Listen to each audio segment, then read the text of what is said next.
So I'm going to do a head-to-toe assessment, and it's going to look and feel a little bit awkward because I'm going to talk to my patient, but I'm also going to be telling you the findings, and that's what I need you to do when you do your assessment. So this is Miss Clam. She came in with abdominal pain. She's on a clear liquid diet, and she's not on any isolation precautions.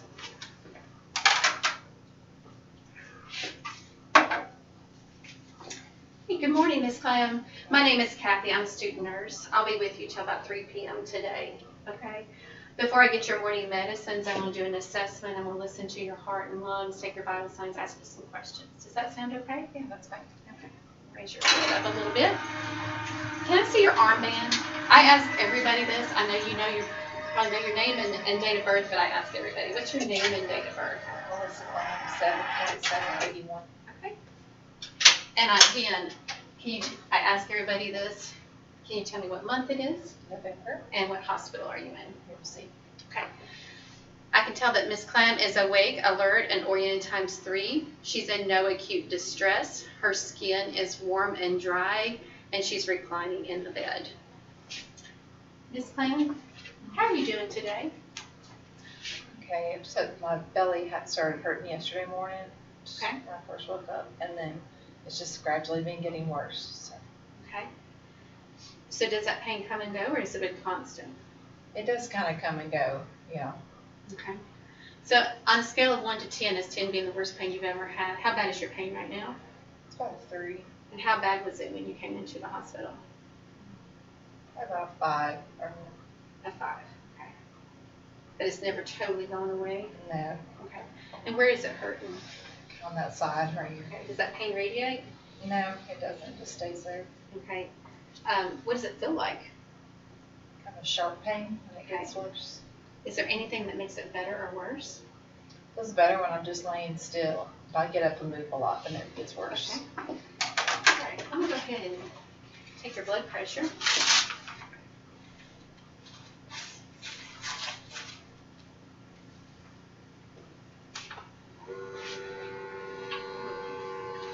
Check your oxygen with that. Have you had anything to drink in the last 10, 15 minutes? No, Have you been around a fever? not that I know of. All right. I'll check your temperature.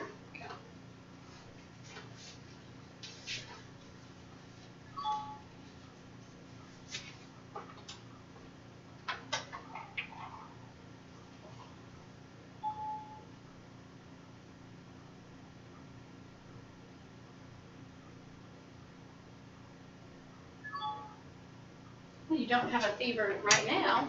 It's 98.4.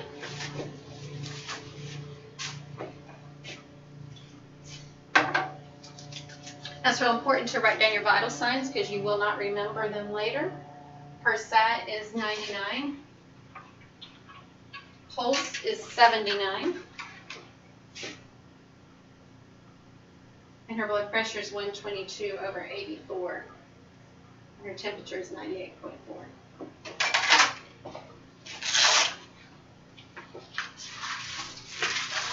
So her speech is clear and her hearing is intact per conversation. Ms. Clem, are you having any difficulty swallowing? No. Okay. So now I want to check her pupils, and this is something I would do in someone who has a neurological issue. And if you don't, this light is so bright that her pupils are kind of constricted, so I'm going to have her close her eyes and then open, and then open. And it's really easy to tell that way. Direct and consensual. And again on this side. Okay. So her pupils are equal round and they react to light. Her facial movements are symmetric. Miss Clem, can you squeeze my hand? Okay. Her strain is equal bilateral and it's 5 of 5. Now I want to assess her radial pulse. Her radial pulse is regular and it is 2+. Now I'm going to look at for clubbing of her nail beds. And there's no clubbing. And her capillary refill is immediate. Ms. Clem, are you having any problems with a cough? No. Any difficulty breathing or problems feeling like you're short of breath when you get up and walk to the bathroom or even when you lay flat in the bed? No. Okay. And now I'm going to assess her skin turgor. I'm going to assess it here on her sternal area, and it's without tinting. And now I'm going to palpate her carotid arteries, and this is something I'm going to do one side at a time, and it's an assessment that I will do only on somebody that, like in a code situation, like you learned in BLS, or someone in a near code situation. And her carotid pulses are 2+. Now I'm going to auscultate her lung sounds, and in practice I'm going to always auscultate on top of the skin. I'm going to ladder so I can compare sides, and I'm going to also make sure that I am auscultating through the whole respiratory cycle. Ms. Clam, I'm going to listen to your lungs. I need you to take some big deep breaths in and out.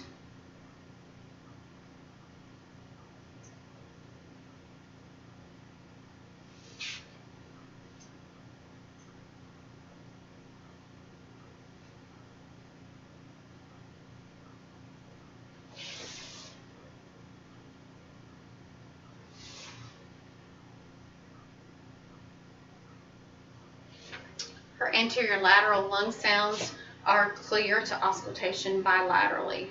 And so now I'm going to listen to her cardiac sounds, and while I'm doing that, I'm also going to take a respiratory rate.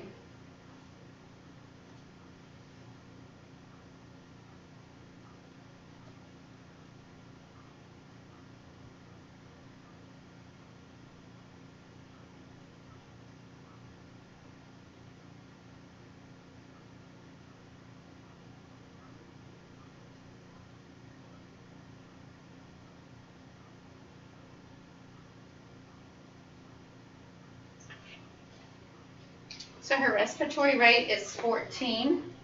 Her respirations are even and unlabored, and her heart is of a regular rhythm. Now I'm going to show you where I would auscultate if I was concerned that she was having a murmur, and I'm going to listen for 3 or 4 beats. I'm going to listen with the diaphragm and then with the bell. Aortic,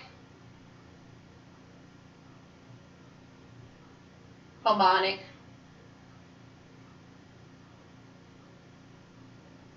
herbs, tricuspid, and the mitral listening point. Now I'm going to listen with the bell.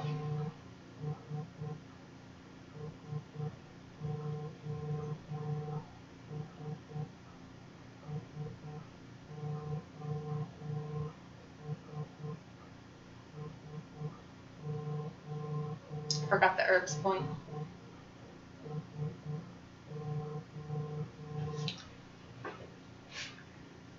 So her cardiac sounds are without murmurs. Now, Miss Clem, would you go ahead and sit up for me and dangle your legs? In practice, I would just have the patient sit up in the bed or roll from side to side, but I want you to see where I'll be auscultating. So again, I'll be auscultating on the skin in practice. Deep breath in and out.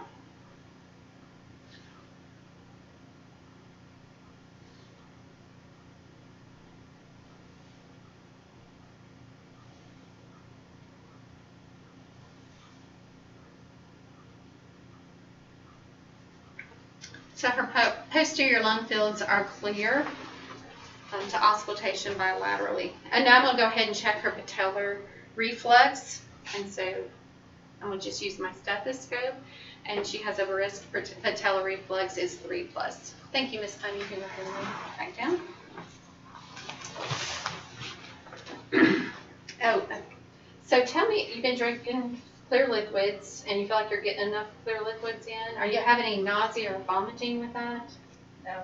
Okay, and in the last 24 hours, have you had any diarrhea or constipation? No. And your last bowel movement was? Yesterday morning. Okay, and I ask everybody this, are you feel like you're emptying your bladder, or are you having any pain when you urinate? No problems. Okay, great. Do you have any dizziness or weakness when you get up and walk to the bathroom or walk around? No. Okay. Okay. So I'm just going to listen to your stomach. I'm going to stay away from this area here and just listen on this side.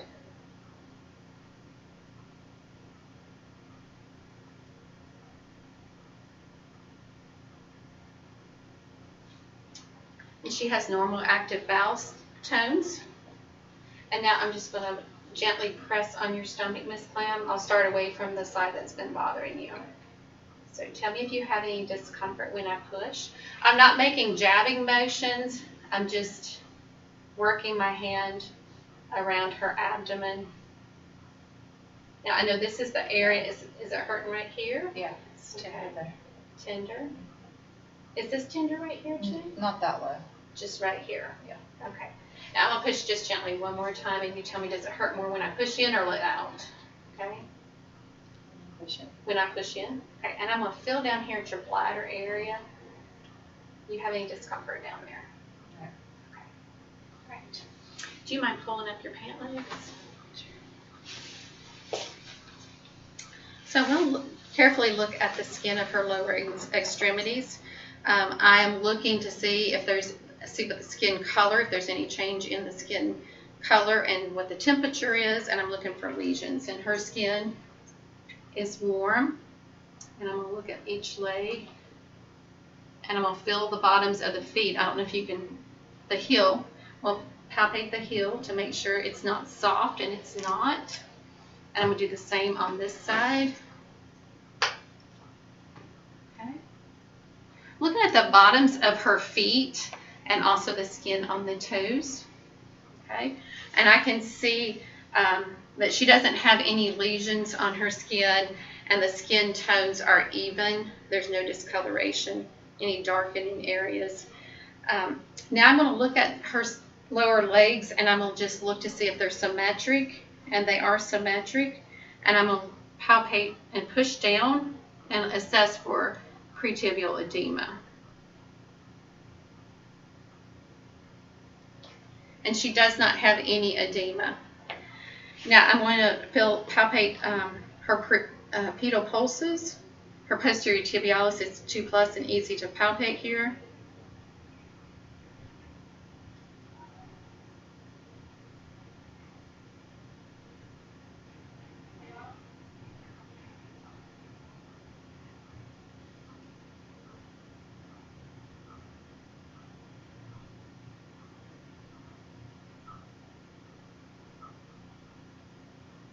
And I don't feel a dorsalis pedis on that side.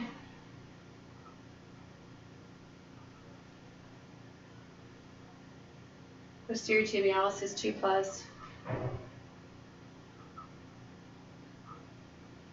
Put your foot in a neutral position. And again, I don't feel a dorsalis pedis there either. I'm going to assess capillary refill. She has nail polish on, so I can't check the nail bed, so I'm going to push on top of the toe.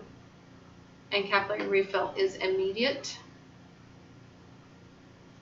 Okay. And now, Ms. Clem, I'm going to see how to test your strength in your legs. Push down against my hands. And she works that regularly. She's very strong. She has strength is 5 of 5, and it's equal in both of her extremities. So you can also wear gloves when you assess the feet, if you would like. So now, Ms. Clem, do you have any questions? No. Is there anything I can do for you or anything I can get you? Some more Sprite. I ran out a little while ago. Okay, I'll be happy to. I'll get you that for you. The call light is within reach. I'll come back in a little bit with your Sprite and your morning medicines, but there's the call light if you need it. So the bed is in a low and locked position, and at this point when you're doing your checkoffs, if you've forgotten something, you can go ahead and tell us what you're going to do, and you can go ahead and do that assessment.